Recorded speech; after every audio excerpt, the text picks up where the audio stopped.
নাটোরের বড়াইগ্রাম সড়ক দুর্ঘটনায় নিহত হয়েছেন একই পরিবারের ৮ সদস্য।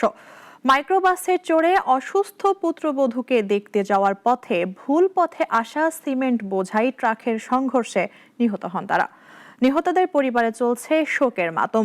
কুষ্টিয়া ও নাটোর প্রতিনিধির পাঠানো তথ্যে বিস্তারিত জানাচ্ছেন সানি আহমেদ।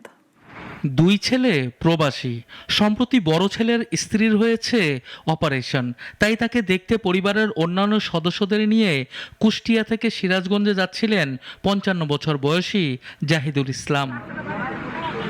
কিন্তু নাটোরের বড়াইগ্রাম তরমুজ পাম্প এলাকায় বনপাড়া হাটিকুমরুল মহাসড়কে আসতেই জীবনের সময় শেষ হয় জাহিদুলের। তার সঙ্গে সড়কের মৃত্যু মিছিলে যোগ দেন পরিবারের আরও ৬ সদস্য। তাদের সঙ্গে চালক সাহাবুদ্দিনও মারা যান ঘটনাস্থলেই। তিনি একই গ্রামের জয়নাল আবেদিনের ছেলে। একটি ট্রাক তার লেন পরিবর্তন করে রং সাইডে এসে মাইক্রোবাসের সঙ্গে মুখোমুখি সংঘর্ষে জড়িয়ে পড়ে।